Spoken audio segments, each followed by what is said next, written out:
Hello everybody and welcome to this week's track guide. We're at Circuit Lago Maggiore Reverse. One of my favorite tracks in the game. I remember a few months ago I did, I think it was the top time in EU in a Cayman GT4, and I seem to be doing pretty well in this week's ranking board as well. For this particular demo I'm going to do it in a Porsche, but I set the lap time in a Ferrari. So there I am in the Ferrari. However, to commentate around this track is not easy, especially with an oversteery car. So I'm going with something a bit more neutral. This track, there's a lot of areas where you're flowing. And when I'm talking about flowing, I mean that you're off the throttle and off the brakes, you're just waiting.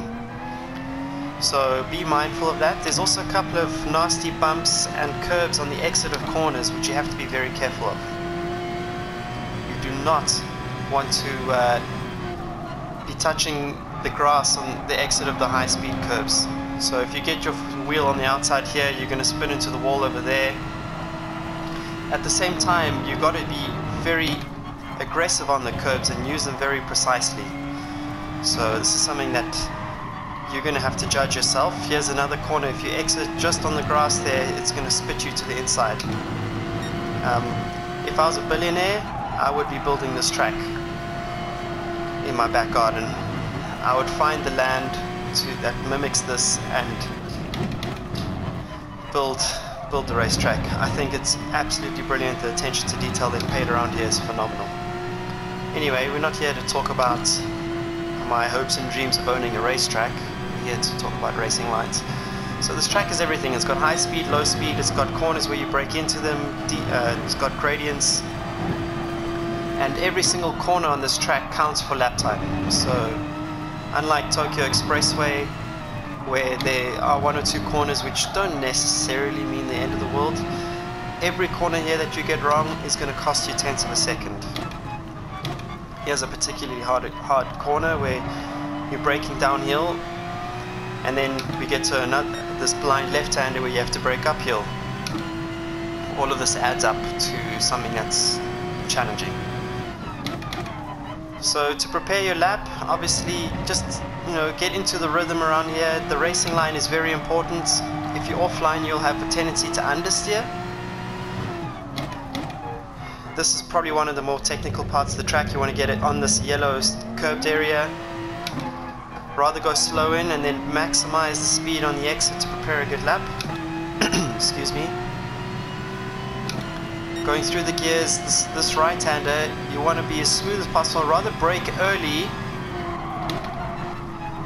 and use the curb on the inside. Watch out for the bump as you get on the power, and then climb up through the gears using this curb on the inside, braking in a straight line down to second in this car, and then being patient on the power through here. You can tap the brakes through this left-hander to get the front in, and then use the curb on the exit. And now this section here the first left-hander should be flat, and then you just roll off slightly for this right-hander using as much curb as you can, down the hill braking for quite a bizarre hairpin, which because of the gradient it effectively reduces the radius of the corner. So because the banking of the corner is quite aggressive, you can use that momentum to shoot you through. Going down here, very high speed kinks, both should be flat. Use the curb on the right here, and then brake early and turn in for this right-hander. Should be in third gear there, not fourth. Using third here, be patient because you don't want to get too wide on the exit. You're going to lose lap time over there. And here, brake as smooth as you can from the apex down, hit the second apex there, and then watch the rear on the exit because it's going to snap out on you. Climbing up the hill. This is going to be, I believe, a second gear corner. Braking just before the double curb. Get as close as you can to the apex curb. Use as much road as you can on the inside. Small lift through the right-hander, and then watch out for the bumps on the exits. Brake to the inside here. And stay as close as you can to the curb there. Small lift through the final corner. Watch out for the wall on the exit. Accelerate through the gears. So as you can see, there's a lot of areas on this track where you can lose lap time. If you overcook it into any of these corners, you're going to lose lap time. There you see me understeering wide. I get some time on the exit, but I lost so much speed going in. Here, use the curb. Be patient through here. Use the curbs to help the car rotate. And this one is actually very critical to hit the right apex there. Otherwise, you are going to understeer there like this. There's a prime example of being a little bit too enthusiastic. And especially in the daily race, you're going to sacrifice a lot of lap time there if you are too optimistic. Well, you're going to lose the race. Get some dirt on the tires now. But I suppose it is good to show you what can go wrong.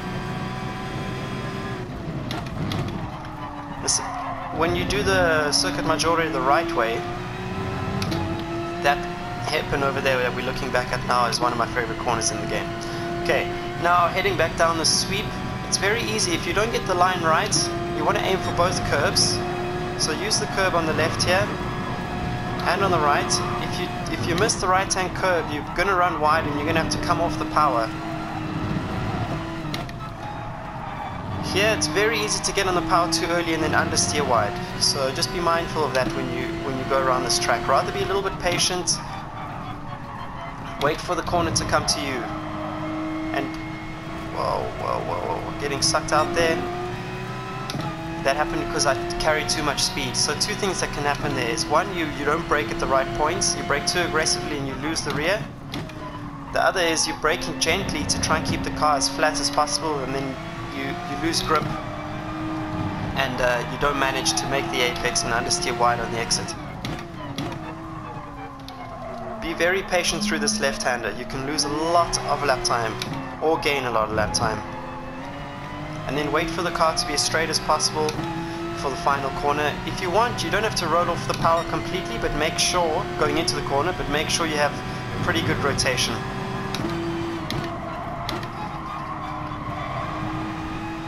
There's a nasty bump there on the exit of the corner, which can really kick the tail out.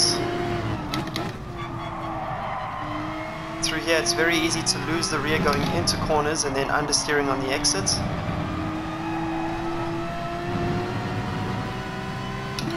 And going through this section here, it's blind.